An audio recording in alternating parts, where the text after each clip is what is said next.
I can still watch my gay furry artists. That's the spirit. But now that I've rattled off some of the stuff that that is leading to Blue Sky kind of overtaking Twitter, I wanted to talk a little bit about some things that I've seen over there. And what I've seen over there is liberal media outlets getting absolutely torn to shreds from the left by masses upon masses of people, including politicians, by the way.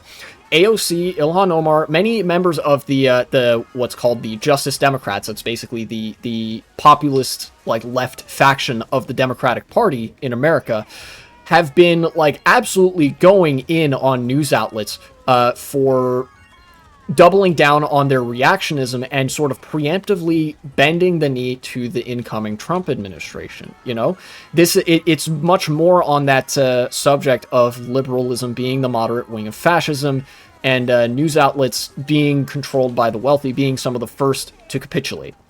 No news outlet, it seems, is safe from this. I don't have a great opportunity to showcase this right now, but once the race is done, I'll have a look at some of the specific examples of news outlets that are coddling Trump's balls, as Secular Talk, you know, Kyle Kalinske would like to put it. Man after my own heart.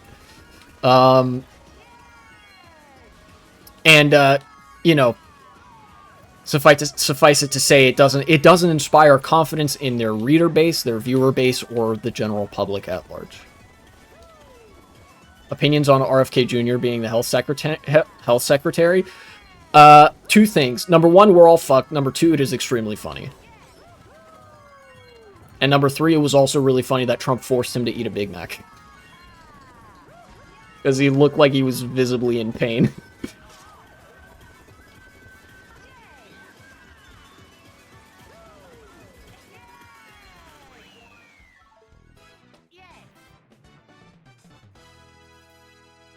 To be fair, the worm died, so he probably knows about health treatments. Well, his brain didn't grow back, so I don't think he does, actually. It feels like the White House is turning...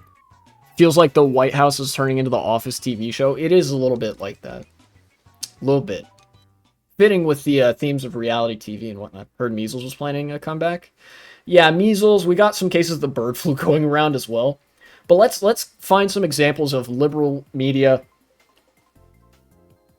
bending the knee to fascism as they are wont to do, shoving out progressives even further and dropping the mask on where their allegiances lie. That is to say, to the owning class that consolidated behind Trump.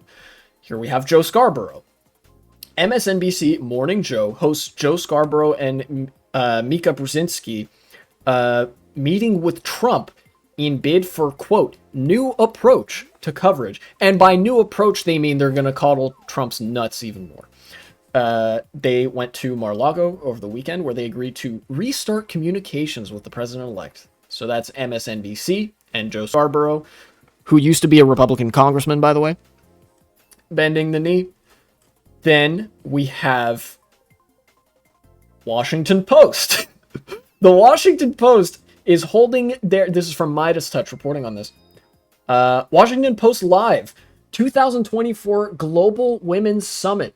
Featured guests Laura Trump and Kellyanne Conway, aka Trump's, I think, daughter or daughter-in-law, and Kellyanne Conway, former spokesperson for the Trump administration.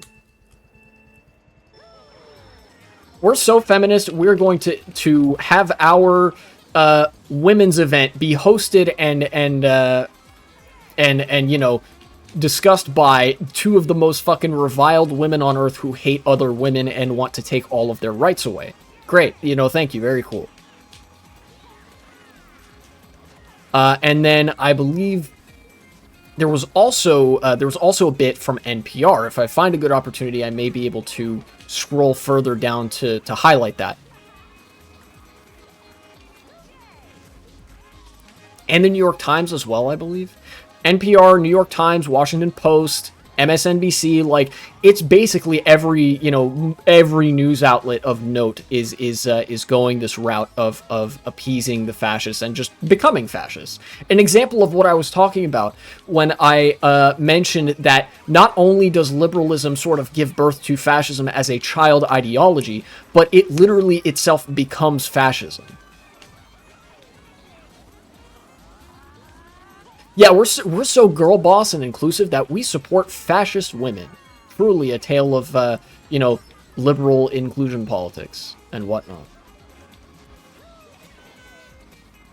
It's literally like the tolerance paradox, but they're gleefully engaging in it, knowing exactly where it will lead.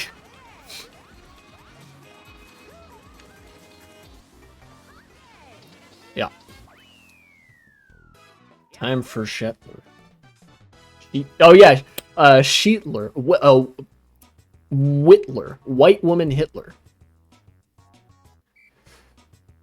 Here we go. Where's the next one?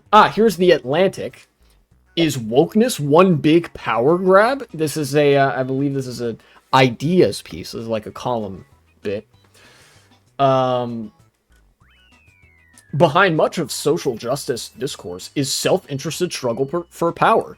Typical of the of liberals becoming fascist, they also simply project everything that they view to be bad onto their opponents when being guilty of it themselves. A lot of this is a revelation that a lot of these supposedly left-leaning or liberal news media outlets didn't actually have any beliefs and were just self-interested and interested in like cultivating, maintaining their status. That's the Atlantic. Oh, also Politico. New Politico.com story from Rhode Island's Democrat committeeman Joe Paulino. The progressive wing of the party has to recognize, we all have to recognize, the country's not progressive and not to the far left or the far right. They're in the middle. Dutch center party moment. Not far left but far right, but a secret third thing. Far right. Yeah, Meloni wins Italian election. It's about time we had a woman fascist in the president's office or PM office. Nice. I swear, if anybody says America's in the middle, I'm gonna smash a table. Well, Rhode Island Democratic politician said that, so I guess it's time to smash that table. Then here we go. Now from NPR. In a bit of like, I can't believe I'm saying this because it's not even remotely subtle, comparatively more subtle, pivoting to the right. We have an NPR headline that reads, RFK Jr. wants to tackle chronic disease. Despite controversial views on vaccines, his focus on healthy food and taking on special interests may find broad support and face political headwinds. Which is basically them whitewashing his image because his quote-unquote controversial opinion on vaccines is that they are a conspiracy by the Jews to target people with Russian DNA and kill us all or something. Literally, he has said those, like, that talking point. Sounds like a Goebbels propaganda bit. Well, it's fitting because RFK Jr. is a massive anti-Semite and also a conspiracist and wants to deregulate massive sections of the agricultural economy, the agricultural sector.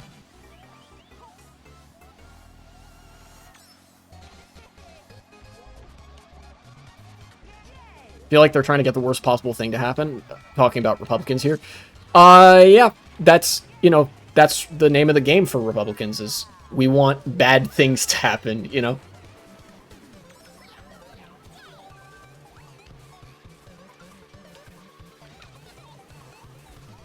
But the biggest thing about RFK Jr.'s tenure is that it is more than likely to be filled with, like, gross incompetence and negligence, and is going to lead to horrifically bad outcomes, right? And NPR is phrasing it as, wow, look at this controversial maverick ready to make America healthy again by banning vaccines and, like, sending us back to the fucking 19th century where child mortality was 1 in 3 or some shit, They conveniently leave that part out. You ever heard the meme where a child thinks politics is black and white and teenager thinks it's gray and adult thinks it's black and white? Yes, I have heard that meme. It's called informed simplicity. When you're a kid, you learn about things in terms of simply good and bad. When you become a little bit more knowledgeable and sophomoric, as a teenager or young adult, you start trying to engage in the stupid man's philosophy that, oh, everything is shades of gray and pure good and pure evil are very rare if they exist at all. But then as an adult, hopefully having completed the cycle, you learn that in the state of the world, there are some people that are actually just evil, and there are ideologies that are actually just evil and hateful and spiteful. And there are some ideologies in people that are just good and want good things. And there are people that want bad things for purely self-interested reasons. There is just good and bad. And there are shades of gray. Those shades of gray mostly exist as really stupid people with really inconsistent and incomprehensible belief systems. And that's fine. We've all had that arc. Yeah, I think, many people have a version of that arc. You've seen those memes making fun of the current Secretary of Health for being overweight to push RFK as a good pick. Yes, I have. And it is actually very indicative of the fascists' tendency to rely solely on aesthetics in their value system. Because RFK Jr. is not healthy. The pictures that I have seen of him, or maybe he is healthy, but he doesn't look very healthy to me.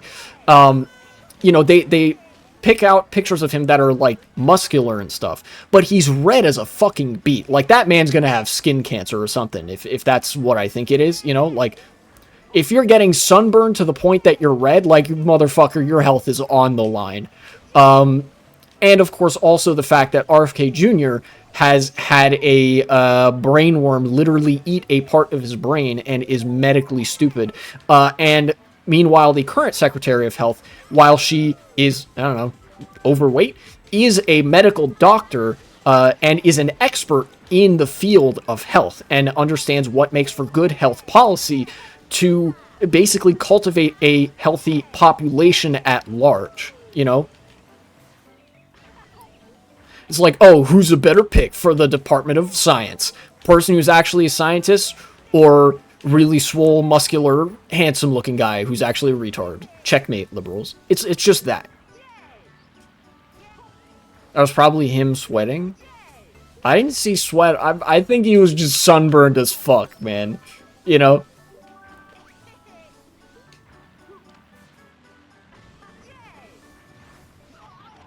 But yes, now we've done that little escapade discussing the RFK Jr. and the little creature that lived in his head for a little while and likely starved from how little brain there was initially, and definitely died from there not being any left. I want to return back to the initial thing that I wanted to mention, which is that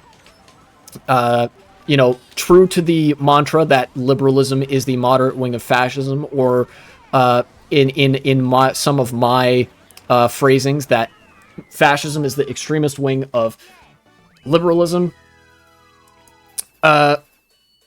The liberal news media post-election have realized that there is writing on the wall that Trump is going to persecute his political opposition, including media outlets, and rather than try to contend with that in any meaningful way, because that would require like abandoning the owning class to an extent, news media outlets such as NPR, Politico, fucking The Atlantic, the New York Times, the Washington Post, all of those sorts of media outlets have simply decided to abandon any semblance of like reasonable left-wing prescription that they may have had, and just acquiesce to fascism, because they have no real values beyond that which serves their bottom line, that which serves the shareholders and the board and the owning class that makes the decisions for them, or that ultimately drives the decision-making process.